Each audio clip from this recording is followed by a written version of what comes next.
Hello and welcome everybody to the final one of the Institute for Government and City Corporation Government and the Economy series. We've actually had 4 events in this series. One other public seminar, which some of you may have come to with Vince Cable on industrial policy, and then we had 2 private seminars, that makes them sound much more interesting, which fed into some research that my colleague Miguel Coelho has been doing about the political economy of growth, looking at infrastructure and housing. And that paper is going to be published at a suitably safe time after the election. So note that, that's going to be looking at the way in which we can make better long-term decisions around infrastructure and housing as areas which have been possibly sub-optimized or damaged by political chopping and changing, ducking decisions or whatever. We then come on to this final one in the series about skills policy, and what we're focusing on today is how to improve the development and content of UK skills strategies. We've had a situation where university has now become really quite a mainstream educational route for increasing numbers of people, but at the same time the alternative route has, I think the word that Alison Wolfe used in her review, started to wither a bit and not been so strong. It's been the subject of repeated reviews, the subject of attention from, Nick's pointed out to me, actually only 3 skills ministers in this government, which is probably a bit of a record of low numbers of skills ministers, because it does seem to be one of those areas which ministerial responsibility changes almost every year. So our starting premise is this is an important area for the future of the UK economy. It's an area which successive governments have struggled with, and that's why we thought it would be a very interesting subject for the final one of this series. So what's going to happen now is Nick Boles, Minister of State at the Department of Business, Innovation and Skills and the Department for Education. He's one of what we in Institute for Government call straddling ministers. Sounds very uncomfortable. He does have very long legs, so he probably finds it easier than most. Is going to set out the sort of, as he sees the current position and future prospects, probably for around 15 minutes. Nick has had a distinguished past career as a very close advisor to the Prime Minister. Probably the highlight was that brief period when he was a political fellow at the Institute for Government. Unfortunately, he then forsook that for being a minister, first of all, at the Department of Community and Local Government, and more recently in his current position. We're then going to move on to some comments from the people who sort of see this from the sharper end. So we're going to go first to Nick Linford, who's an expert on further education funding and performance systems. He's director of LSECT Limited, former editor of Further Education Week, and former director of planning and performance at Lewisham College. And then finally, we're going to come to Jacqui Henderson, who is Managing Director of Creative Leadership and Skills Limited, Chair of Governors at Northumberland College, Non-Executive Director of UK Skills, Vice Chair of the University of Newcastle's Council, and Senior Advisor to the British Council. And then we're going to throw it open for all your comments, questions. And I know this is, I assume, quite an expert audience, because I think some of you have been attracted by the topic, because I don't recognise you as IFG frequent flyers who come to lots of our events. So we're hoping to get a really good dialogue going between you and the panel. But first of all, without further ado, Nick Boles. Thank you very much, Jill. It's very nice to be back here in the relatively friendly environment of the Institute for Government, though who knows, I'll form that judgment after the Q&A rather than now. I just want to talk very briefly really about how perhaps a bit less looking backwards over the last 4.5 years, but looking out past the election to the next 5 years, how certainly a government that had the Conservatives in it would be likely to approach this long-running question of how do we ensure that we are producing people with the skills that we need to continue to grow and prosper as an economy. And I think that we all sort of start from the observation, in my case probably with puzzlement more than anything else, about the recent productivity data for the UK. Compared to other nations. And it's quite striking, I think, that nobody really seems to be entirely clear in their own mind about why this has happened, let alone agree with anybody else who's clear in their own mind. I have found myself wondering, firstly, is it true? It does seem a bit odd that this should have happened here and not happened in countries that we're often tracked quite closely in other ways. And it's a great mistake to always believe that the data that is presented is based on accurate input data. I've also found myself asking whether it's related to the astonishing and, in my view, incredibly welcome growth of employment and rapid falls in unemployment, because you could imagine that if in this country people of relatively lower skills and therefore lower innate productivity are getting into work, then average rates of productivity per hour would probably be suppressed by that. And if that is the reason, and I'm not for a minute suggesting that I have any certain knowledge about that, but if that is the reason, then I think my own view is that's welcome, because it's more important to get people into jobs, and then the challenge is to ensure that once in jobs, that they become more productive in those jobs, and that the employers who employ them make investments that make that happen. But it is, I think, a puzzle, and I think that in a sense this Parliament, having passed through the worst of the downturn of the aftermath of the financial crash, and having established what I think everybody now recognises and perhaps was put a seal on by the head of the OECD as a sustained and well-entrenched recovery, I think it's quite proper that then everybody who's pitching for office after May is asking themselves the question, how do we turn a recovery that has created lots of jobs into a recovery that also creates sustained rises in people's innate productivity?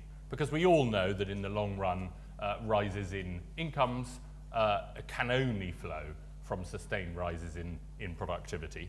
And that, I think, will be the central challenge, certainly on the education front, but also stretching more broadly into infrastructure investment, innovation, and other of the key drivers of productivity. That will be, I think, a big focus for the next government. I think that what our approach will be is not to make any dramatic departures from what we've done over the last 2-3 years, and what we feel within what we've done that has been working. The most important element of it, you won't be surprised to hear, is the growth of and the growth in government investment in apprenticeships.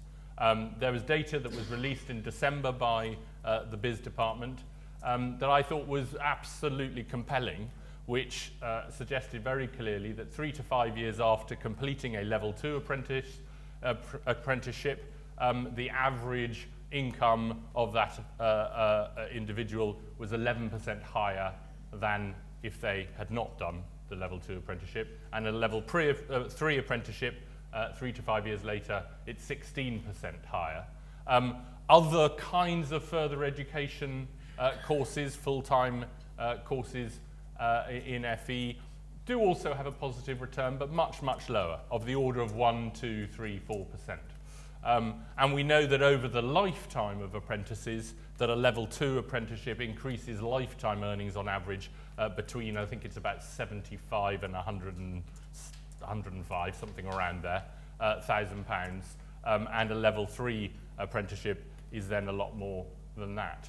So there is absolutely no doubt that apprenticeships are an extraordinarily effective way in raising the long-term employment and earnings potential of people. And I think that therefore continuing to invest in it is something that probably almost any government will want to do.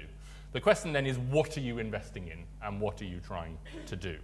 And what we want to do is to dramatically increase the numbers, but also increase and improve the quality. And that is a tricky task, though of course it is, as my friends in the private sector tell me, what they have to do every year. They bring out a better phone and sell it cheaper.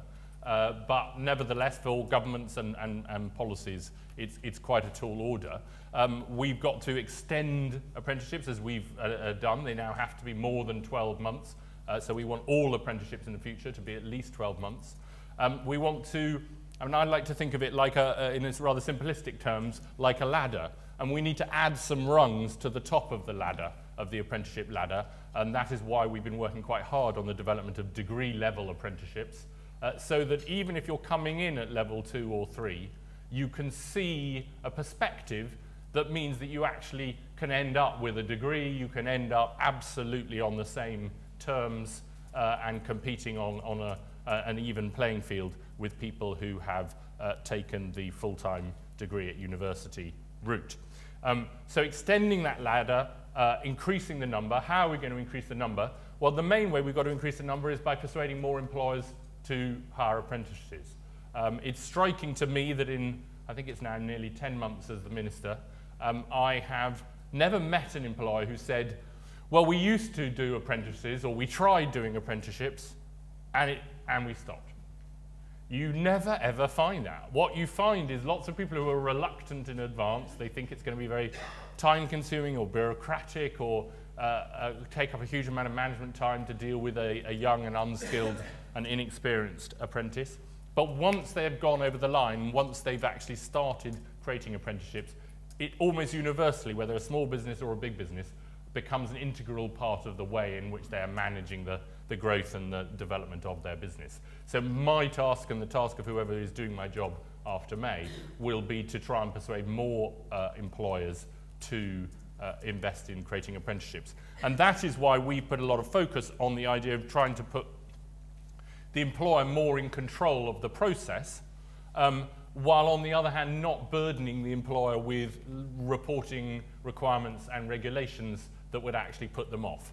And that has been a tricky task, and it's a task in which we, in previous attempts, have not come up with the right solution, which is why in recent consultations we've rejected the various options that were being consulted on. But where I'm very optimistic that there is actually a relatively simple model out there that does put the employers in the driving seat in terms of giving them control over the government's purchasing power, but leaves with the providers of training the duties of reporting and of dealing with the various regulatory requirements of the Skills Funding Agency. The one thing that I don't think we should do, and I have to say that just it's probably the only point in which I'm going to be a bit political, is I really don't think that we should do what I'm, to be honest, completely amazed to find is Chuka Umunna's main policy on apprenticeships, which is to get rid of level 2 apprenticeships. Now, because I like Chuka and because I'm not the most partisan of politicians, I'm going to say to you now what he would have said if he was here, which is, no, we're not going to get rid of them, we're going to rebadge them, we're going to continue to have this training, but not have them as level 2 apprenticeships. I'm afraid I don't think that that's a good enough defence for what is a lousy policy.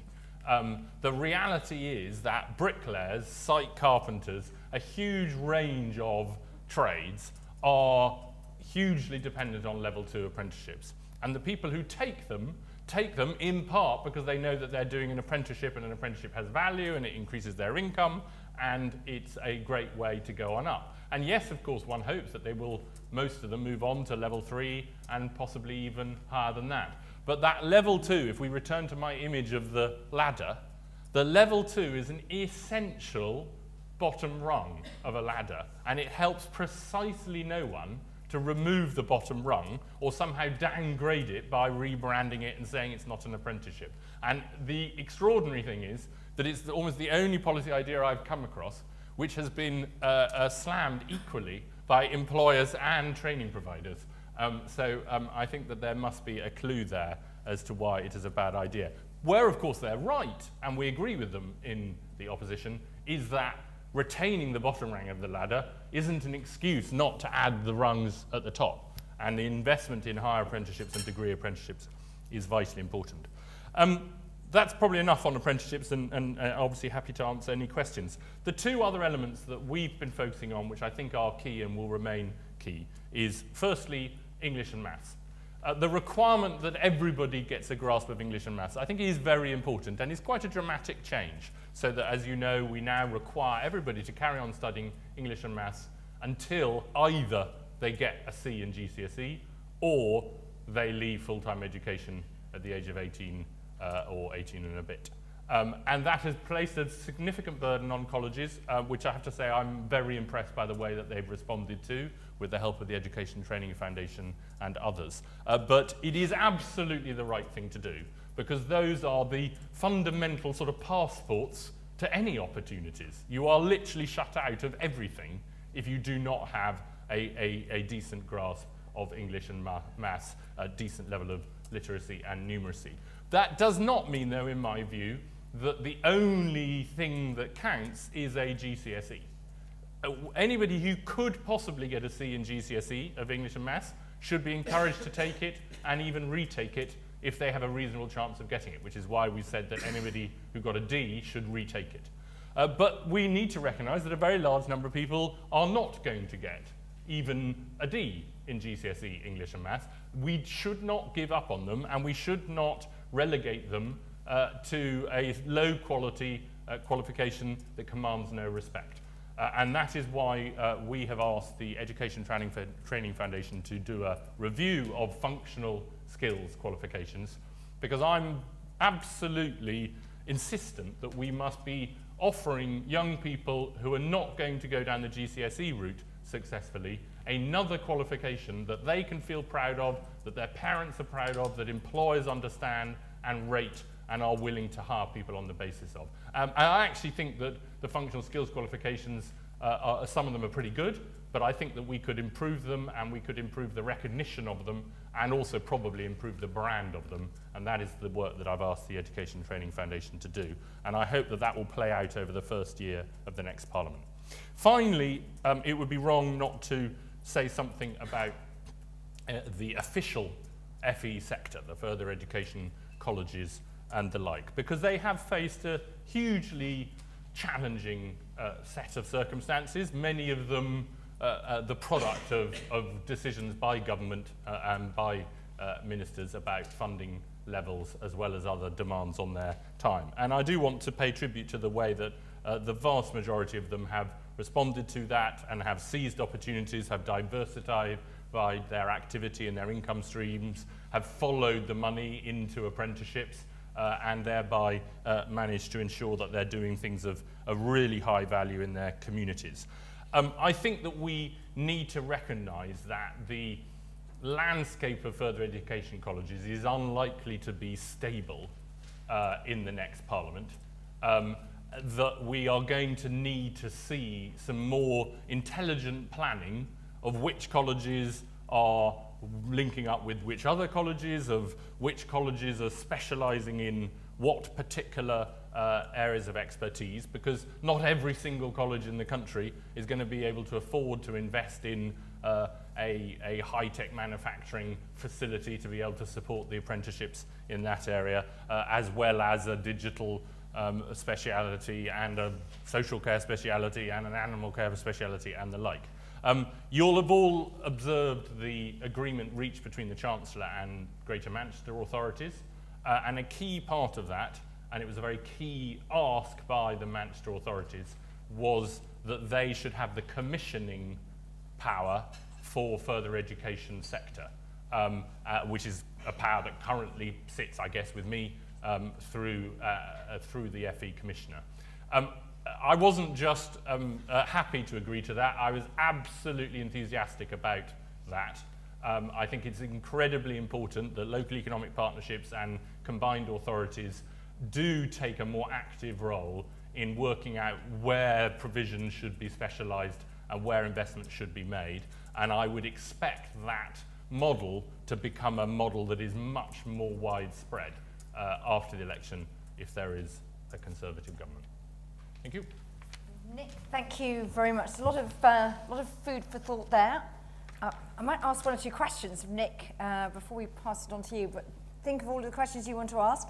But first of all, I'm going to get Nick Linford. I think Nick's going to go to the podium just to give some reaction from his perspective, and then we'll hear from Jacqui as well.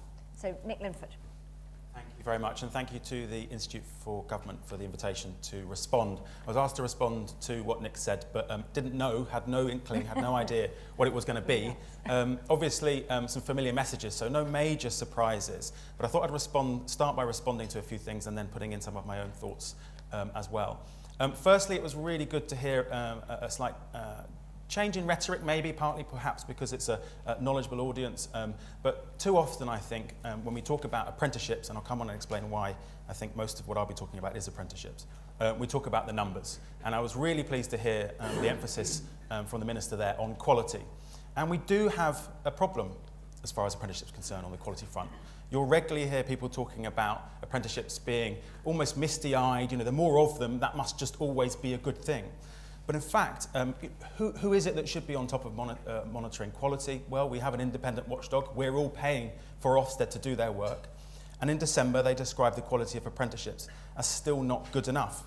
Now, they said this in December, around the same time, I think, that this research that the Minister referred to was talking about the returns on investment with regard to apprenticeships. And that's why most of what I'll be talking about is apprenticeships, because again, what was an interesting and a change in emphasis from the Minister, and that's possibly the first time I've heard it described this way, was essentially, from what I heard you saying there, was apprenticeships only show in town. I've never heard it said so clearly that the return on investment is this high, whether you want to believe it or not, but it's this high relative to anything that's not an apprenticeship down here. I've never heard it described by a minister so clearly. And perhaps, not surprisingly, given that the colleges and training providers that you described before, some of whom will feel on their knees at the moment, have seen their adult skills budget after the protection for apprenticeships cut for the next academic year by 24%, following the 15% the year before that. So it doesn't take a maths genius to work out that a few years from now, it really will only be apprenticeships left. And that's why I say to my former colleagues and some still colleagues in colleges and training providers, apprenticeships is the only show in town. There's no point pushing against that tide. They need to get on board. And unfortunately, you know, I'll get in trouble for saying it, there are still some colleges in particular who I don't think have quite got that message. And I think hopefully it won't be once they're really on their knees that it comes home. So apprenticeship's the only show in town, but as I say, an arms race to 3 million apprenticeship starts, which is the current Conservative policy, which represents near a third increase on where we are, is, I think, something that is troubling, because I think was alluded to. There is a tension here. How are you going to get the quality with the quantity increases? Notwithstanding how welcome I think it should be that we are still investing in times of austerity in any form of skills training, whether it be apprenticeships or otherwise. And what you may not know, we talk about quality, what you may not be aware of, but actually the latest figures on success rates as far as how many are actually passing show a close to 5% fall to below 70%, 68.9%, so nearly a third of all apprenticeships who start, who we count in this 2 million or 2.1 million, don't actually finish. We're actually talking about the wrong thing. Surely the question that should come straight after we've got 2 million starts, isn't that fantastic as a coalition government, should be, yeah, but how many finished? And when you do the maths on a third not finishing, obviously in your head you can say, well, that's probably more than 500,000, I'm sure it is. Last year alone, 115,000 apprentices left the programme without having achieved the framework, the qualifications. So I want to bring a couple of solutions, and I think fairly straightforward ones. I'm not here to pretend that the times aren't tough, that money can't be cut, and that priorities don't have to be taken. But I do think we should stop obsessing with the number of starts. Achieving 3 million, and quite frankly, it's not a learner count anyway. Many apprentices will do 3 apprenticeships. That's 3 starts. So 2 million starts isn't 2 million people. I think we should shift the language and the investment targets that come with it to how many actually qualify, and, moving on to some broader points, how many stay employed. Many apprentices are existing employees. Questions there about whether they should be a higher priority as those that come about through job creation. But many of those that come about through job creation do not see the end of that employment once throughout. You know, they don't stay employed once the apprentice ends. Not least, in fact, some even MPs who take on apprentices, end of their apprenticeship. Thank you very much. I'll take a new apprentice, please. So I do think we have to stop obsessing about starts. We have to say how many are passing, what's the quality, and I think that is fairly easily done as one solution. How else can we drive up quality? At the moment, just 20% of the money is associated with the provision passing. I would suggest let's have a look at that. If you're talking about what motivates, what drives, what the nudge behaviours for the colleges and the training providers delivering this provision, perhaps a greater proportion of the government investment should be on the completion of the apprenticeship. Isn't that actually showing that the investment has been well spent, at least in terms of that apprentice qualifying? Those very same people that in the research that the Minister referred to were being interviewed about, and their wage gain being measured are the ones that passed. Why are we talking about all of them as starts? So I think we can look at that, absolutely. And finally, which, on the quality side, which actually brings me into a broader point, my second theme, as it were, is about investment. Money is tight. We know that. In fact, money is reducing. Apprenticeship money, it looks like it's kind of increasing a bit, but I don't think it's going to increase hugely to match not only the growth in numbers, but the expectation for much longer and higher level apprentices. Some of the latest standards for apprenticeships, the Trailblazers, are suggesting, a few of them, 5 to 6 years that they will take in terms of time and, I'm sure, investment. So I put a plea out. It's not very popular within the sector, but if we're serious about investing in skills, then the employers need to be serious about investing in skills. And to date, we've had a lot of rhetoric from this government and the previous government, but they have never really, in my view, taken the metal and said, we need mandatory cash fee contributions in appropriate circumstances from the employers. That's important on the quality side, not just in terms of greater investment means you can put more money into it, but from the experience of Ofsted and many of the people within the sector, where there is no financial contribution from the employer, too often they are not paying enough attention into the provision and the relationship with the college and training provider that is being delivered. Too often employers don't even know that their employee is on an apprenticeship. And that has come through in the research that many don't, would you believe.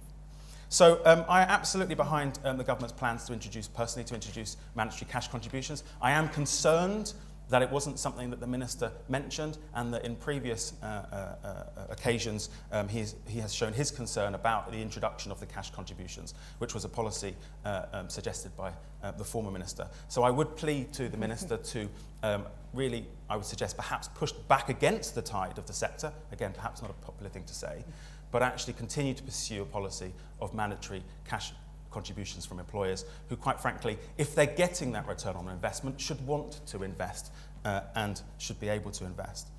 So first solution, absolutely in this area, and I think would impact on quality as well. We had a banks review which suggested 50-50 investment. We've now had, post Doug Richard, the Trailblazer plans looking at £2 from government, from £1 from the employer. And I hope that we do see some form, if not linked to the funding, I would certainly encourage a minimum investment just to show willing on the part of the employer.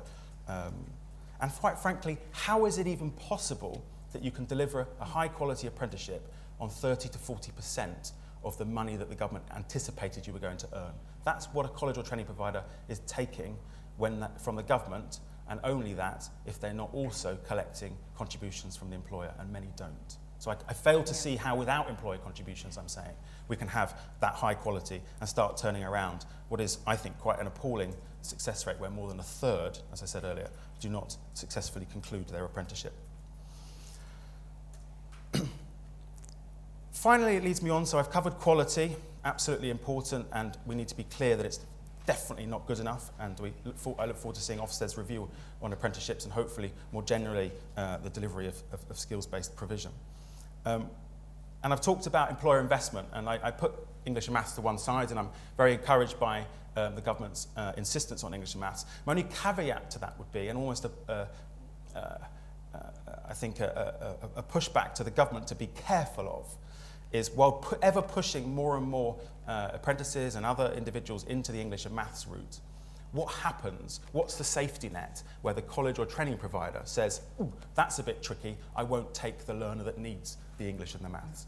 Too many apprenticeships and adverts for apprenticeships, much like too many jobs, quite frankly, I see the job description or the apprenticeship descriptions saying minimum requirement A to C, English and maths. Where are the 250,000 odd a year young people going or doing who are not getting their A to Cs? How are they able to get them if the path on to training is restricted? And then finally, again, I'm disappointed a theme, but it is something I've heard the Minister talk about before, perhaps not pushed harder. But I do think we need to focus more on the job creation. You did mention that, but actually the sustainable job creation as well. So when we're talking about apprenticeships, we say, okay, they are jobs, but are we incentivising that they remain in work at the end? Bigger issue for me, why, and this is an easy policy change from my perspective, why are we not investing a greater amount in apprentices for the job creation, so where it's a new job, than for an existing employee? You may or may not know this, it's exactly the same amount of money to a college or training provider for an apprentice that was out of work and becomes an apprentice, So to recruit that person out of work, perhaps off JSA, into an apprenticeship, the money, the reward, the incentive is identical to an existing employee. Seems to me that you inevitably get behaviours, as we've seen with the huge rise and growth of 25 plus apprentices, that very many, and not often young, existing employees, many who do not see changes in job roles, are being recruited onto apprenticeships, because where's the incentive to give that to a new role or to a younger person? So I would put a plea out there to say, invest more in the job creation, and ultimately invest more as well in monitoring progression and destination. Okay, Nick, thanks very much. I'm going to give Nick a chance to come back on any points from the two commenters before we go out to the audience. I think there's some things that he might want to react to, might not. Option of staying silent. Jacqui, feel free to sit here or join in. No, I'm going to go here because I'm afraid I have lots of bits of paper. Good afternoon, everybody, and it's a pleasure to be here. It's my first time. And I want to thank the Institute for Government for giving me a remit which was to reflect on my experience of a wide range of policies and frameworks and initiatives over my, I have to admit, very long and varied career. That's just what I've done, so I hope you'll bear with me, because in reflecting and coming forward with some points that both agree and disagree with our two previous speakers, I have to kind of mention a bit about me, so I hope you'll bear with me. I attended a grammar school and was considered quite a bright pupil, and I think from the day I started school I wanted to be a teacher. But my parents that believed that education, well, further and higher education, was wasted on a girl. An attitude which I am dismayed to say is still alive and kicking in some areas of our society today. Careers education and guidance was almost non-existent. It was expected that everybody would go on to higher education, or boys might get a good apprenticeship. Shows you how old I am. And unfortunately, over the 30 years or so of my career, I think always information, advice and guidance for careers has been regarded as a problem. Although better than my personal experience, it hasn't been very good, and no one has mentioned it thus far, but it's even less effective now than it has been for very many years. And I think improving careers, education and guidance is at the top of just about most people I know, list of 10 things that need to be addressed immediately. There have been countless inquiries and reports, and the one at the Skills Commission that I was involved in quite recently, the AOC's 2015 manifesto and the UKCS Growth Through People both suggest closer collaboration is needed between employers, colleges, universities and schools. And I think this is certainly something that we should think of in relation to this. Each of these players has something to contribute and something to gain, a rare opportunity for a win-win situation. So this is my personal opinion. Young people entering the post-16 education and training system are damaged and disadvantaged, and this has happened for far too long. And it's also damaging to our economy because of their lack of knowledge of the appropriate, clearly defined and understood pathways of progression, knowledge of the options available, entry requirements, and limited knowledge of career choices. And without addressing this really rather urgently, we will continue to have a mismatch of employment and skills. It is estimated that 4.3 million people are in a job where their skills are underutilized. And it really is time, I think, to seriously address this rather shameful situation.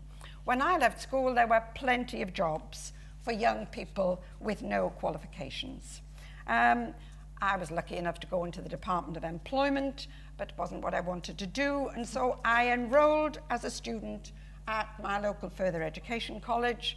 I got a small grant from the local education authority, There were lots of adults doing access courses at that time. And when I went to work in further education, it was brilliant to work with adults and see them develop their skills, their confidence, and so on. So it's already been mentioned, I'm not alone in having real concern for the dramatic reduction in the adult skills budget. We already have a reduction in part-time learning in further education and indeed in higher education. And this impacts not only on the opportunity for low-skilled, low-wage workers, it also affects other adults who want to do part-time education whilst they're still working, or they may have caring commitments and they can't do it. Unless you are working and your employer will support you as an apprentice, or you're over 24 and you want to do a level 3 or level 4 qualification and you can get a 24+ loan, actually you're really lost. It's impossible to move on. I just want to mention that everybody's talked about apprenticeships, and like the two Nicks, I'm delighted at the progress of that, and I want to say that it was in the mid to late 90s that the tech movement, in fact, resurrected the concept of apprenticeships, first of all with new, then modern, and now we have apprenticeships. But it is clearly a model that has had and is having significant success in the post-16 education and training sector. However, I just want to remind you that of the 16 to 18 cohort, only 5% are engaged in an apprenticeship, 35% in further education as a whole. So we need to redress the balance. Now, of course, apprenticeships are seen as a credible and respected alternative to higher education. And getting an apprenticeship in one of the bigger advanced manufacturers can be more difficult than getting a place in one of our Russell Group universities. So, as well as PricewaterhouseCoopers with their splendid apprenticeship program, BAE Systems, Rolls-Royce, they support their apprentices up to a master's degree if they're able to do it, and we need more of this. But in terms of the overall apprenticeship pathway, I am supportive of the concept of increasing access to traineeships. I like your ladder. I think we need to have more young people able to start on an apprenticeship program. And I think we need to help them get there. And I'm also, again, reflecting on Nick's point about quality, and I'm taken with things in a City and Guilds Alliance paper, which makes the emphasis on the need to enhance the pedagogy in apprenticeships to address areas of craftsmanship, resourcefulness, business-like attitudes and behaviour, and less emphasis on routine occupational expertise. And of course, unfortunately, which has already been mentioned twice, the need to address the failure of the school system in terms of functional literacies. But for me, it isn't the bottom of the ladder, it's the top of the ladder, and the Minister already mentioned that. I think the most pressing action that is needed is to ensure progression from level 2 to level 3 to higher apprenticeships needs to become the expected route for everybody. We need to develop a more effective higher technical and professional vocational education route to address the persistent skill shortages and increase productivity. And I think we need to really address the top of the ladder as well as the bottom. Vince Cable said, high vocational training has fallen through the gap between our HE and FE systems relative to other countries. We are way behind and we need to fill the gap, and I absolutely agree with that. And we don't need to invent new organisational structures. FE colleges already deliver many very effective higher vocational education courses and provision, and we need greater collaboration. The next point I want to mention is in relation to the skills that we are concentrating on. I happen to be part of the UK's 2006 World Skills International Bid Team in Melbourne, I went on to do some work for WorldSkills International, and as Chief Exec of UK Skills, I set up the systems and processes for us to be able to deliver a successful WorldSkills London event in 2011. And it was wonderful. It was a fabulous event, and it was a spectacular celebration of vocational skills and expertise.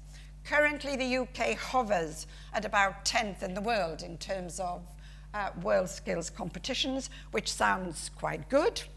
And I have to say again, the National Skills Show, which is now held in Birmingham, is fabulous, and we need more of that.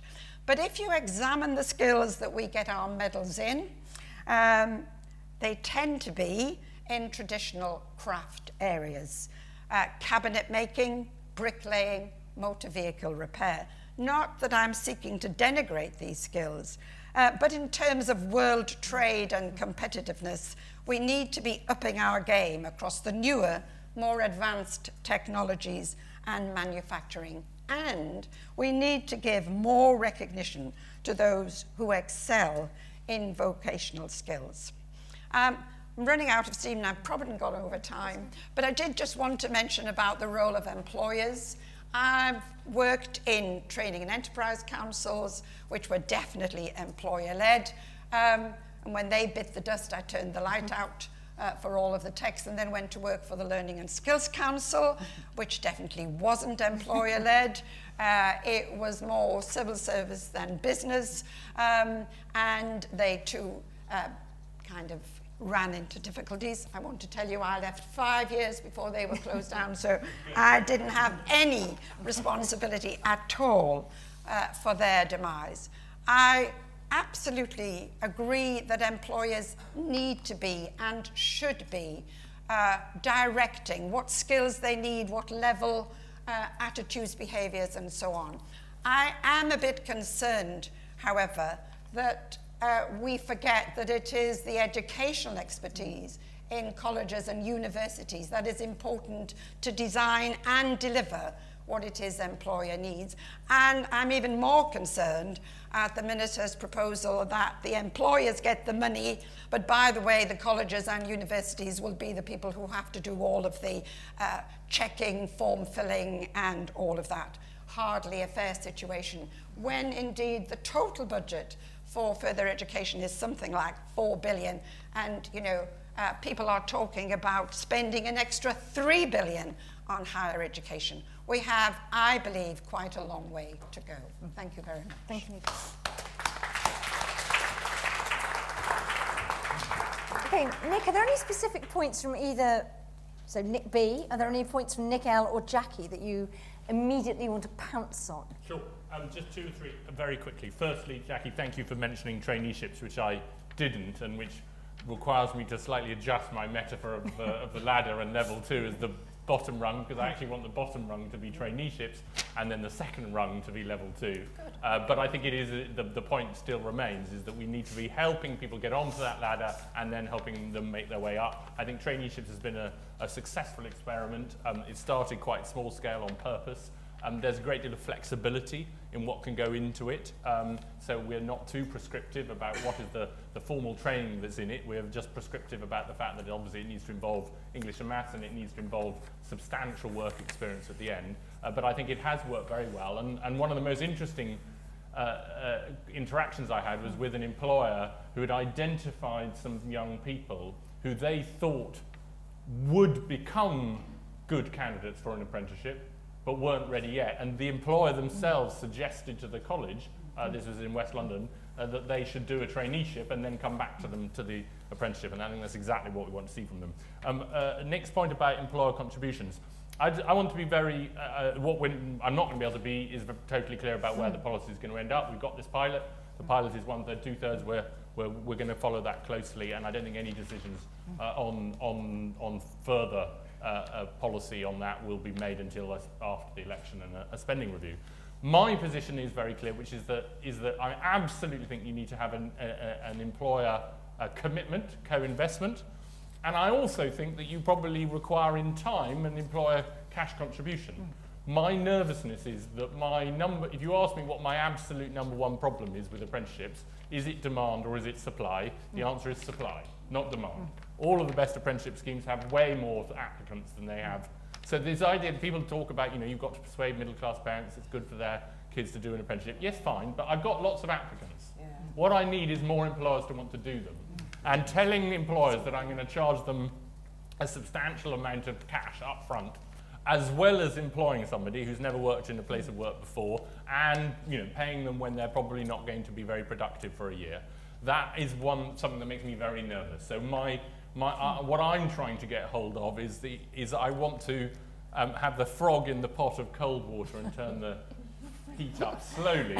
I don't want to turn the heat up so fast that the frog jumps out. So there's not a difference that in the long run, employers need to make a very substantial contribution, and all of the longest standing and best apprentice employers do. But we need to make sure we're not putting off people who've never done it before. And that's why I think we need to be quite careful about how we structure it. Nick, I was quite interested in Nick L. So it's very confusing. We don't usually have two Nicks on a platform. Point about sort of more payment by result. I mean, this issue of starts versus finishes. Are you paying the same for sort of relatively easy to apprentice, that's probably not a verb, people versus the harder to apprentice? And payment by results has been quite a big theme in this government. I just wondered whether you saw potential for application in this area. I think I have a lot of sympathy with the argument that Nick makes. What you discover when you start trying to get into this question, and as I say, I don't think it's going to get resolved before the election, but I think it's certainly something that we've been thinking about and the design of the pilot thought about. So the design of the pilot does have, as you know, a success fee at the end. You can persuade yourself of any number of really sensible targeted incentives that would incentivize either a particular kind of behavior or a particular kind of company or a particular kind of apprentice or a particular kind of apprenticeship standard. You could incentivize 16 to 18-year-olds. You could incentivize small employers. You could incentivize employers who've never had apprentices before. You could incentivize STEM apprenticeships rather more than others. As we all know, designing any system, the more little tweaks and twiddles you put in, the more complicated it becomes. And then you begin to lose, you end up with something that's administratively difficult, but you also begin to lose some of the clarity and simplicity that employers often say they want. So it's always a tension. I'm passionately believe in the idea of payment by results, but just don't assume that there's no downside to the complexity of specifically targeting your incentives on particular things. Okay, I've got some more questions that I can ask, but I want to go to the audience and get any immediate questions, reactions. We have some roving mics. So let's go, Candice, to the back there. Hi, Andrew Stanley from the Institution of Civil Engineers. We mostly do level 3 apprenticeships, and on your no value, some of our engineering consultancies worked out that their apprentices were 90% utilised and charged out at the end of their first year on a level 3 BTEC. So I think if employers are telling you they aren't getting anything out of them for a year, they may well be. I think the other thing is that what our employers do, and they don't seem to have quite the retention problem, is they pay typically the minimum wage plus travel, the real minimum wage plus travel, and then it goes up every year. And you don't, whereas I think some of the lower level construction ones that are paid apprenticeship minimum wages, the kids can't really survive. And I wonder if that's the way to go and hold the nerve about a declining number of apprenticeships and put, that's where the employer contribution should be going. Okay, well, let's hold that comment and I'll come, let's get one or two more. We've got a question there, question there and a question there. Thanks, Jonathan Schiffers from the RSA, and I worked last year on the City Growth Commission, which advocated for a kind of faster devolution agenda. We're pleased to see that taken forward. My question is for Nick Boles. What are your worries about devolving FE vocational skills budgets to LEPs and combined authorities? Okay, and we've got one there, and then we'll go back to the panel. Yes. Thank you. David Harbon from the Edge Foundation. When we think about the skills strategy for the country, it's about a lot more than apprenticeships, English and Maths and FE. And indeed, Jacqui picked up on one of the most important points of all. In the last 4 years, we've seen the number of enrolments and awards in higher education for qualifications other than degrees fall by half. So the kind of level 4 qualifications, roughly speaking, that are the norm in places like Austria and Switzerland and Canada are all but disappearing. We've seen tens of thousands of fewer qualifications at that intermediate level, whilst, and at the same time, you know, higher ed apprenticeships are a good idea, but we're starting from a very low base. It seems to me that if we're looking at skills strategy, we've got to think about how we spend the higher education budget just as much as we have how we spend the FE and apprenticeships budget.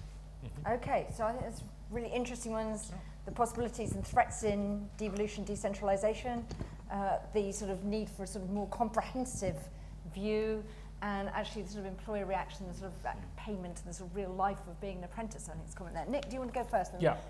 So firstly, I mean, brilliant news that by the end of the year they're contributing, you know, pretty much 90% of a full-time employee. And I think you're probably right that when most of my anecdotal conversations suggest first 6 months not so great, but by the end of a year it should be getting there. Of course, people won't necessarily know that in advance of doing apprenticeships for the first time, and that's where my nervousness comes in. On the apprenticeship minimum wage, I mean, bluntly, you know, it is a very, very low rate, certainly at the 16 to 17-year-old level. And the question, though, is, you know, first is how many people actually pay it. Most employers are paying quite a lot more than that. We put to, Vince Cable and I put to the Low Pay Commission a suggestion of merging the apprenticeship rate and the 16 to 17-year-old general rate, which would have implied a pretty substantial increase in the apprenticeship minimum wage at that age group. But as you know, the relationship with the Low Pay Commission is one in which we advise and suggest, but they make recommendations. And you know, we haven't come to a final conclusion on it, but they weren't that keen, as you probably may have observed. And you know, it is as ever with the minimum wage at any area, it's the tension between, on the one hand, wanting as many employers to offer as many opportunities as possible, because ultimately the real point of doing an apprenticeship is what it's going to help you do later, not the actual amount that you can maximise from earnings. But on the other hand, we don't want people taking you know, jobs that have no prospects just because they pay the minimum wage rather than the apprenticeship minimum wage. So there is a real tension there. I'm not too nervous about devolving. I mean, you know, there's always the old localism, centralism. You know, they can go off on a frolic of their own. Some of them will do mad things. But you know, let's face it, do we not sometimes do some slightly less than optimal things from the centre?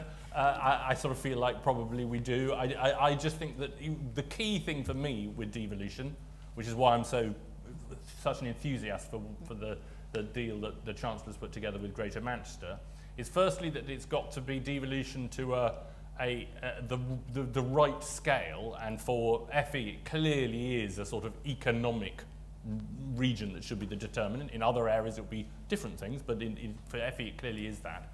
And that is the right group of authorities. The other thing that is very important for me, and this is not something on which our coalition partners agree, is that I think that you need to have an accountable figure with real power, which is why, to me, it was critical that there was a directly elected mayor, you know, a Boris of the North, as it were, who was a key part of that formula. And I'm much less enthusiastic about replicating those deals without that key thing, because I think if you end up with, you know, 7 authorities, each with 60 members, you end up with fudge and muddle and sort of trading of different vested interests. Of course, you're right. I was just, in a sense, in that slightly annoying government way, talking about my particular brief. But of course, it's all one piece, and indeed, it's all of a piece with schools as well. And you know, what on earth are we getting that comes out of schools at 16?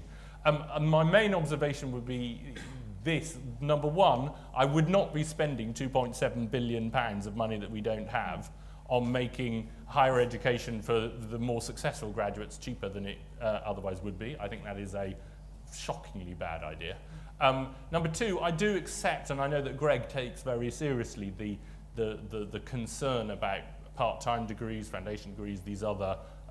Of course, we do need to, I think, and I don't know the answer to this, but one needs to ask oneself, are the people who previously were applying to those to do those sorts of courses and that sort of level of further education, of higher education? Are they, as it were, upgrading because they've decided now they're going to do a full-blown degree, or are they disappearing out of the system altogether?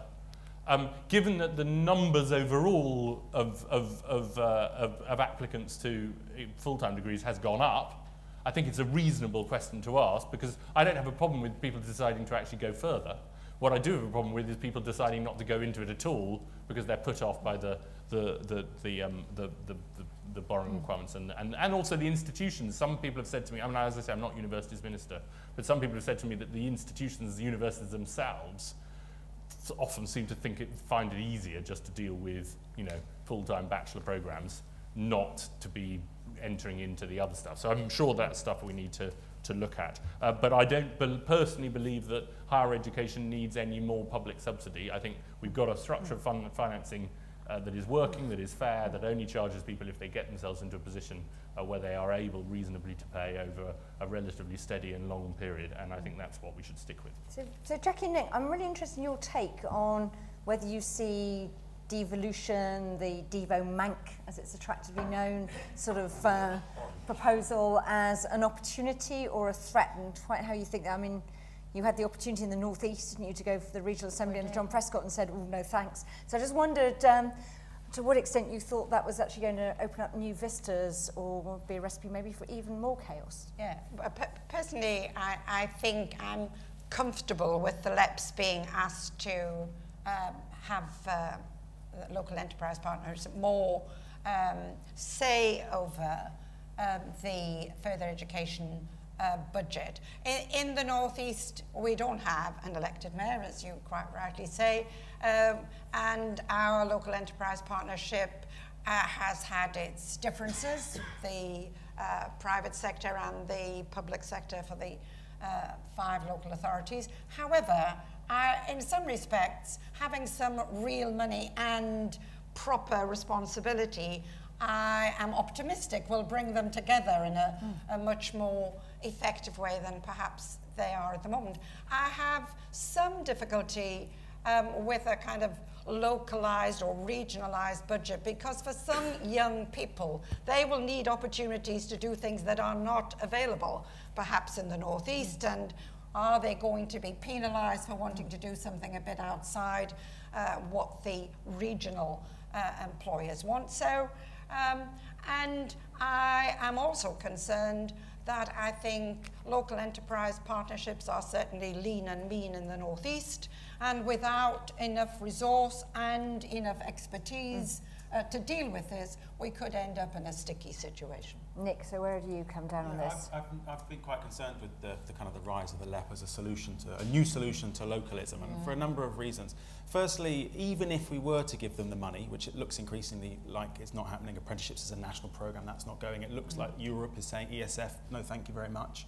Might just leave capital, and what sort of spend are we talking about?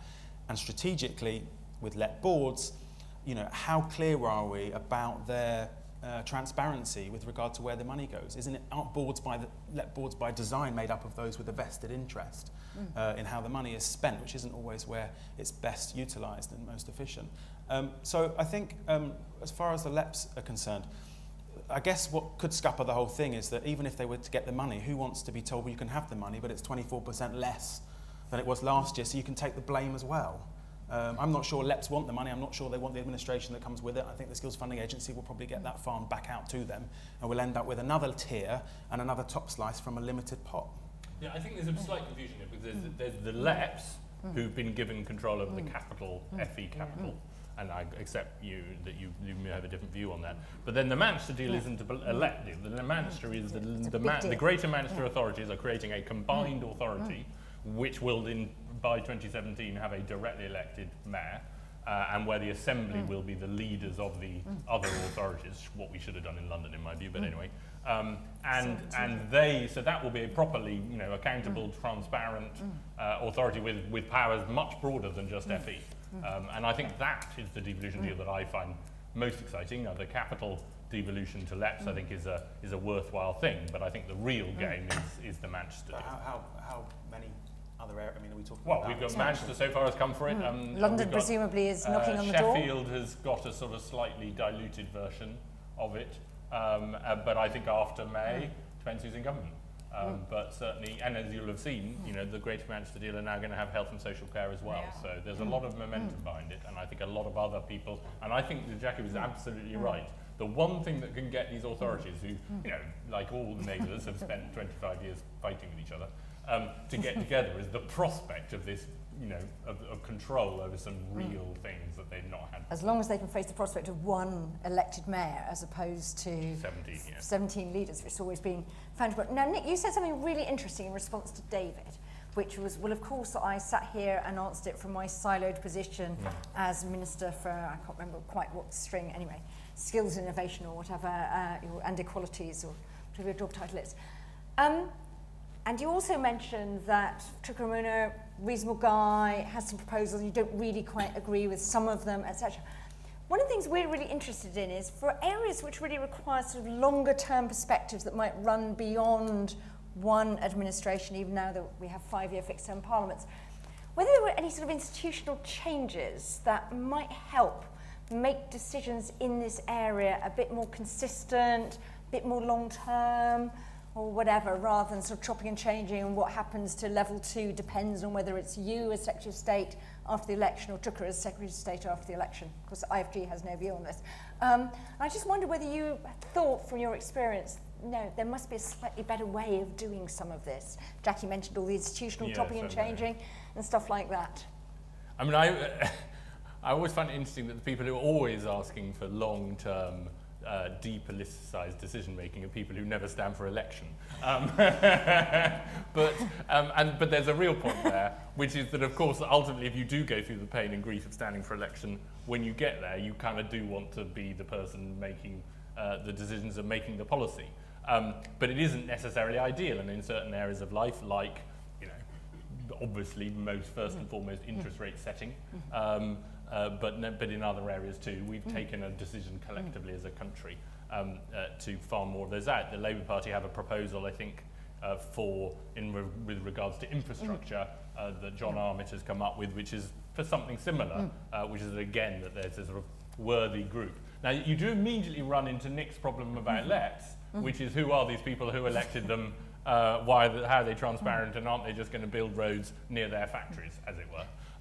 So that is an issue. The reason we have political control is because ultimately you can kick us out and you have regular opportunities to do so, and we have to go to parliamentary committees and answer awkward questions in a way that grandees of industry are probably going to be more reluctant to do. What I hope is that if after this election, with us of course hopefully back in power, that nevertheless we can take advantage of a level of consensus, for instance, around the importance of apprenticeships as the main area of development, for instance, just in my narrow area, that we might be able to then establish that in a long-term way. And I look with interest at the role of the UKCES, of the Commission, and ask myself, okay, how much of the ongoing detailed policy making about apprenticeship standards and, you know, apprenticeship assessment and failure rates and levels and, you know, more higher, more middle, more whatever, how much of that needs to be driven by ministers in the department instructing civil servants, and how much of it could actually be taken forward by the Commission, by some of the more successful industrial partnerships? I think it would be good to have the sort of, particularly perhaps the care and maintenance and ongoing development, perhaps taken away from the direct political instruction. But that would then require whoever is going to replace me, whether in a month or in 5 years, to feel that they were bought into the same structure, and they might just do what they did to all of Jacqui's litany and abolish it and replace it with something else. Jacqui, do you want to come in on that? No, I think it's really important that we stop having initiative-itis. And to be fair, that is linked often with new ministers coming into post. Oh, I must have a bright idea. I'm sure they ask their civil servants, what might it be? Whoops, we'll just change that little bit there. And so We have not, as long as I've been involved in certainly the last 20 years, had anything like a long-term vision, anything like a national strategy for skills, that we're going to ensure that each year it evolves into something better than the year before. We get better at doing what we need to do, and everybody understands their role, what they contribute, what they get out of it, what it's going to cost. And we have to stop, particularly for post-16 education and training, chopping and changing every 12 months. Nick, do you any? Yeah, I mean, I've been in and around policy and directly involved in the delivery for going on 12 years now. And I've been through FEFC, LSC, SFA, YPLA, EFA, and whatever comes next. And I think, you know, every event, conference I go to, we say the same thing, and I'm not saying it's the wrong thing to say, but I think we have to be realistic and say new ministers will want new toys. New ministers will want to prove, especially in this brief, which is, you know, it's often been a platform to something more senior, so they've got, and they're often, you know, seen as go-getting, and, you know, so they go-get. And I think as a sector, we have to be realistic to that. What I would say to the sector, and there's not an easy answer to this, but is that I do believe the sector has to get better at selling itself. And that's not to the media necessarily and things like that, because it can be the case that I think that particularly the Treasury think that they can do things to do things to FE in monetary terms, and it won't cause much of a fuss.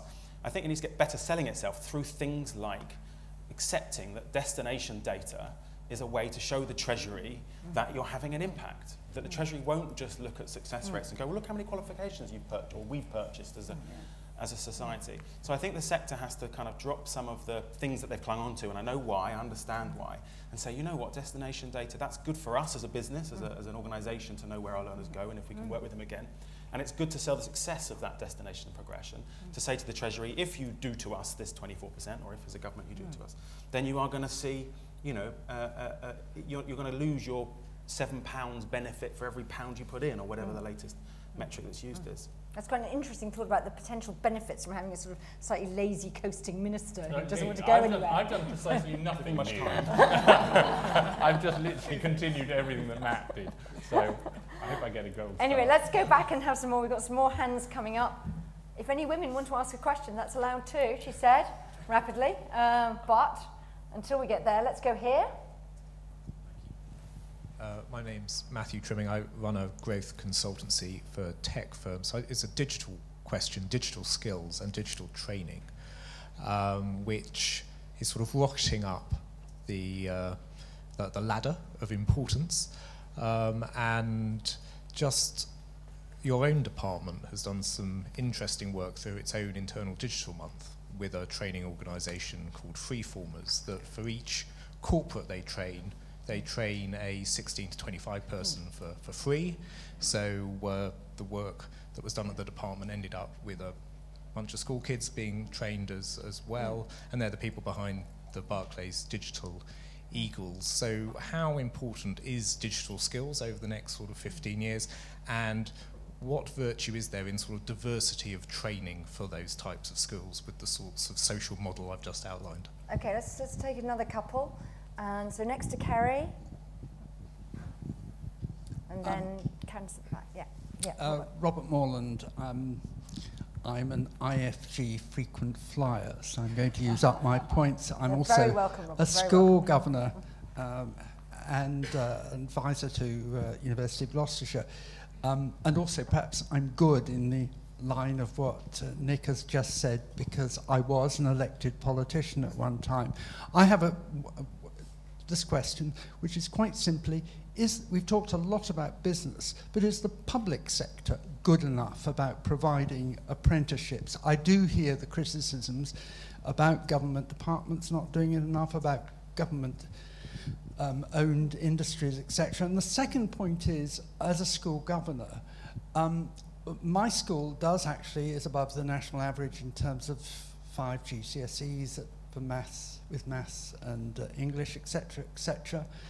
But everything I go to in terms of the training for governors, etc., that ethos about business, about apprentices, I've never been to anything provided on apprentices, on business. I get obviously a lot about special needs, etc., etc., etc. I've never been to anything, had anything across my desk on even what we should be doing on gifted and talented, for example, in the schools. Now, I have to confess, and here I'll be nasty, I come of the Church of England and Lambeth, which may explain it. But nevertheless, isn't there a lot more we should be doing in that respect? Okay, that's a very interesting point. And then at the back, yes. Najmal Hassan, University of Greenwich Business School. My question is to the panel and the Minister in particular. What recommendations you have for the next government in the area of green apprenticeships for green jobs, especially over the next 5, 10, 15-year period? I was at the Eco Build exhibition in Excel yesterday, and I talked to a few people, the exhibitors. And it seems from the people I've talked to, they are quite keen to offer green apprenticeships. So any policy instruments which are new, which are different, which is in line with some of the smaller Nordic countries who seem to be moving faster. And in one particular case, the take-up of renewable energy in the UK, we are at the bottom of the list in the OECD countries. So how are we going to match up with the needs, the demand, in this area? Thank you. I always remember actually quite an interesting thing. I went to an energy efficiency ages ago where we were rolling out that everybody had to have a condensing boiler, and the chairman of the Environment Agency decided that he was going to put in a condensing boiler. This was a bit of time ago, because he was going to do it, and of course nobody knew how to fit a condensing boiler because everybody knew how to fit the old sort of boiler. So I think it's a really interesting question, combining a bit of these two about sort of how actually do you have an agenda about skills for the future as opposed to maybe sort of skills for existing incumbents and stuff like that, particularly when you're going to sort of very employer-influenced models of training. That may be a slight perversion of what Matthew was asking.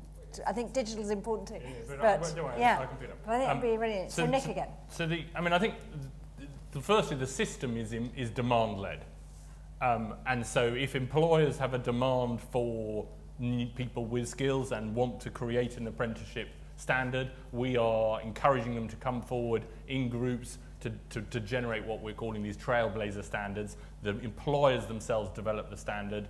We have a panel that then pass it, but once passed, it then becomes eligible for government funding for the standard, and the standard is costed at one of, I think it's 5 different levels, depending on the level of training cost associated with the apprenticeship.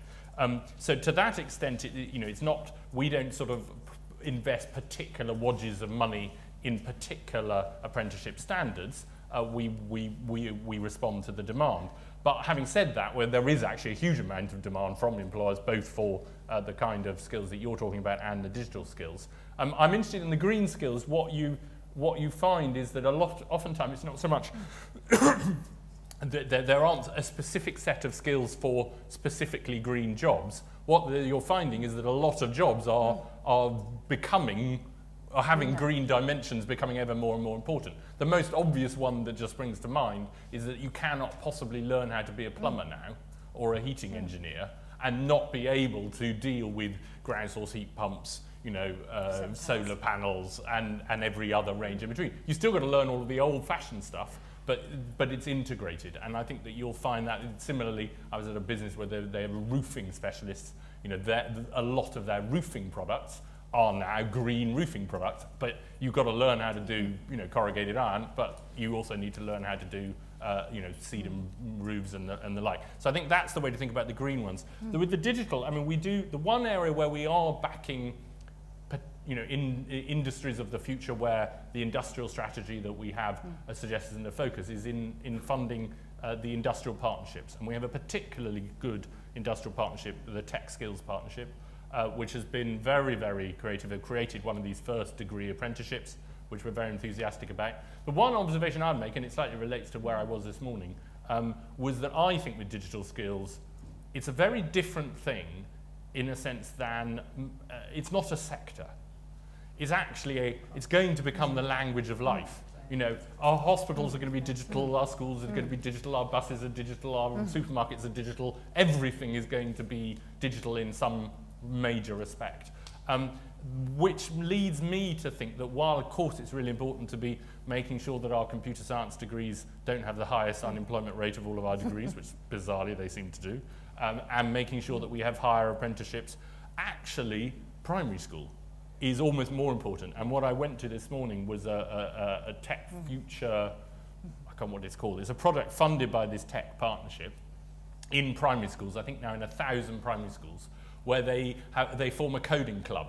And I went there and there were 15 young girls who were, they had to write a code process so a process map, as if you were writing a piece of code, to make my breakfast, which was, I told them, porridge. And they went through this process of working out what were the decision moments, what were the inputs, what were the processes, what were the different, schematic ways of presenting that process, so you would end up with everything coming in at the right point and a nice bowl of porridge at the end. And actually, it's at that level, if anything, and that's why we've introduced coding into the curriculum, I almost think is more of an urgent need in this country than the higher level stuff, though that's really important too in digital. Finally, just about public sector. I mean, no, of course it isn't good enough at creating apprenticeships, nor is Parliament. I mean, I have an apprentice. Did I have an apprentice before I became Apprenticeships Minister? Put my hands up. No, I didn't. Is he amazing and transforming my life? Yes, he is. So, like every employer who's never done an apprenticeship before, I couldn't somehow imagine getting round to it, and once I have, I now will always have one. The one note I'd make about the public sector is that the public sector has just gone through, per force, very, very substantial job losses. And it's therefore a bit challenging to say to an employer, make a whole lot of people redundant and hire lots of apprentices. Whereas the private sector, there's been a lot more net job creation. So I think that there is some reason for it there. Nick? Yeah, I was going to make that point about certainly about the local authorities in particular. For example, there's the great thing about local authorities from a potential apprentice perspective is you can have business admin, you can have facilities, warehousing, maintenance, accountancy. There are a few jobs roles you wouldn't be able to have in local authorities, but for the very reason you said, it's a lot to ask for them to take on lots of apprentices at the same time as making staff redundant. Having said that, I did want to pick up on the traineeship point that the Minister referred to. It's obviously a new programme. It's being described as successful. I would say it's cautiously successful. I think it's probably a fairer description of it. There are not big numbers yet. And I would like to make the point that it's called traineeships, but it's not a training programme. I mean, it's designed specifically as a short intervention for people who are close to getting onto an apprenticeship typically. So in other words, maybe they've been for some apprenticeship interviews, they haven't quite got the work experience that they need, and it's a short intervention for that purpose, potentially with some English and maths. So I think it's important we don't use, and we aren't seeing traineeships as a solution to entry and level 1 skills, or as a solution to the young person who doesn't have English and maths and therefore can't get on to an apprenticeship. I love the fact that I'm not allowed to claim 2 million apprentices as a success, because that's just a number, and now I'm not allowed to claim traineeships as a success because it's such a small number. I suppose I'm teasing. I know, but the key point about the low or not low number is, of course, it's at very early days. Yeah, it is very early days, and it's important. It's not. I think it's not put out as, oh, it's okay. We've got the lower. Apprenticeships start at level 2. Sorry, the rest of the adult schools budget, we don't have any of that, but we do have English and maths and traineeships. Seems to be that's all that's going to be left, and I'm not sure traineeships are going to, probably picking up what David was talking about as well, are not going to fill the gap that the billion odd that we still have left of ASB that's being chipped away at is currently delivering at entry level, at level 1, English for speakers of other languages. It's a complicated sector for a reason. It services a very complex society. Jacqui, could you pick up this point that Robert was making about the link to the schools and stuff? I thought it was a really interesting point about that. Yeah. Which the rest of them all forgot, but you can come in afterwards. But anyway, I'm happy to pick that up. But I do want to say that because traineeships are as they are now, and with limited, access to them, that doesn't mean that we shouldn't, since we're changing other things, we shouldn't evolve traineeships to being the kind of entry into the ladder. So I agree with you, it isn't now, but my belief is it should be, and we should seek actively to ensure that they are just that. I was very interested in your point about not getting any information about apprenticeships. I can only speak about the Northeast. So in the area that I'm in, I'm chair of a further education colleges. Similarly, school governors do not get information. It's not that we don't send it to the school, and it's not that the teaching staff don't know about it. It is that they see colleges as competition for their post-16 students, unless yours doesn't have a sixth form. Yeah, and so really, where I am, they want to keep as many people as possible, 16, 17, 18, in their school, and they don't want them to know about apprenticeships until after they're 18. So that could be, I don't know your school situation, no, but I would 100% be certain that information will be being sent to the school about that. So Nick was keen to come back to you as well, Robert. Just really because, I mean, Robert, I think it is a worrying story that you tell, but perhaps I wish I could claim that it was totally surprising and the first time I'd ever heard it. It isn't. It is therefore the particular problem that David Young has designed this idea, which we're very keen to implement, which is the idea that local economic partnerships should work with schools to ensure that every school has an enterprise advisor who is a current or recently retired local executive from a local employer, and whose job, which will be a voluntary job, and they might even be a governor, but they don't need to be a governor, is to be that person who creates links with local employers, critically, local sources of work experience, but also with the other progression that people can make. So whether it's the progression into an apprenticeship or into an FE college or the like. I think, to be fair, yes, I think it's right what Jacqui says, that there are some schools who are jealously trying to hang on to as many of their sixth form students or potential sixth form students as they can. I think a lot of it is also that they're very busy. They've got a lot on their plate, and they are teachers who, broadly speaking, went down the academic route. And all of us, I expect, in life are prone to advise people in ways that validate our own choices. And I think it would be brave to suggest that there isn't that, well, I went to university and you should too, you're a bright young thing, you should go to university. And we need, therefore, to have people with other experiences in there to talk about the broader range. I just want to Can I just on the one point about, if I may? Okay. Because I do think, again, bring back to the point I made earlier, I do think, again, things like destination data, some of the new progress measures that the government are bringing in, if a school is clinging on to a young person and then they drop out after their AS or equivalent or don't move on and progress, then you need to act on that, and you should be able to do that. And can I just say, I do believe that genuinely teachers who, do believe this was good for me, it must be good for their students. So don't want to be too kind of unpleasant about the teaching. Okay, I'm very keen to bring in the audience Stefan Kordasch from the German Embassy, who's just talking to me outside, because we quite often talk about the German system as if only we could be more like the Germans in this respect, that actually that's a sort of benchmark for this. And he's been doing some very interesting work with German employers in the UK about how they see the UK system, whatever. Stefan. Yeah, thank you. We recently organized an event at the Embassy where we invited CEOs of German companies who are producing here in the UK to talk about their experience coming from the background of the German skills system on what they, what kind of experience they have here. And I mean, German companies are employing 400,000 people in this country, so they are in need of good, skilled people, and they offer their own apprenticeship programs. Two things emerged. One was the call for more and better standards. And in Germany, we have a system where the central and local governments work together with industry, with the unions, the whole thing. Standards are being supervised by the local chambers of commerce. So, of course, you will find your own solutions here in the UK, but I think that was one thing that emerged, that there is a need for more and better standards, and I think there's a lot of appreciation for what is going on in terms of the trailblazer thing and all that.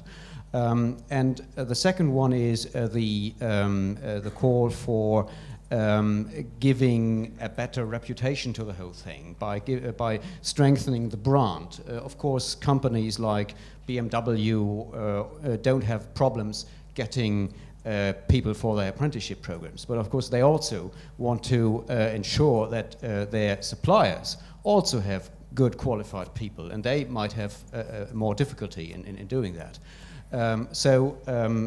The idea of creating some form of brand recognizable. In Germany, we have the Meister, the master. Once you have done your Meisterstück, you are a master. That's giving a certain social prestige as well, and it's whatever the craft is. People know what kind of skills such a person has, and it's attractive for young people to go into these apprenticeships. Okay, that's very useful. We're going to have to draw to a close now, so I'm going to ask the panel to sort of reflect on any points from that, and then perhaps, this might be harder for Nick, but I mean, one piece of advice you would give an incoming government about what they really need to do in the next Parliament to finally get skills strategy right. Jacqui, first. I understand and agree absolutely with what you say, and it's really going to refer back to a point that I made before. In Germany and in other of our competitors, it is the norm for someone following a vocational course to go on to 21, 22 and to get a higher education or equivalent qualification, and so they are masters in what they do. That is not the tradition here, and although we're doing very well in apprenticeships, as I said before, that's 5% of the 16 to 18 cohort. So we really, and this would be my advice for the future, we need to invest some money in the further education and vocational sector. We need to acknowledge people who are successful and celebrate it, and we need to have the top of the ladder, more opportunities, more funding, and I think it would make a huge difference. Nick L. I think, so sort of talking to an incoming administration which may or may not have a new minister or someone new to the brief, you will quickly see, and you see this, and you'll see this increasingly, I think, coming up to election, you'll hear the language of world class, you'll hear the language of the gold standard, you'll hear the language of the higher and the level 7 and parity of esteem and things. And my concern with talking in those terms is only talking about that.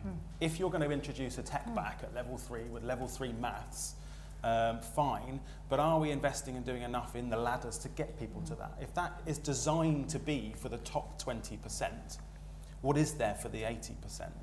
And where some of these programs have fallen down in the past have been because success rates on these high-level programs have been low because there hasn't been an alternative, and then they've been criticised as programs for being low because they're clearly not working. So you can't have it both ways. So my message is world-class, gold standard, all the rhetoric's fantastic, but you need to be realistic about getting people to that level. Okay, so Nick, you leave a note for your successor. You don't know of which party, which they open up in the famous sort of Liam Byrne, David Laws moment. What does it say? Great success that was. I'm going to relate to what the gentleman from the German embassy said, but I think it also answers that question, which is that firstly, I think that the involvement of employers in the creation of these new standards is directly trying to address the problem that you've identified. But I think that you rightly, and some of your own major German employers in the UK have themselves said this to me, is that we've worked out how to create the standards. We then need to work out how to maintain quality control and continue to develop and assess the standards. And that in Germany it would be very clear how that happened and whose responsibility that would be. And that is not yet clear here.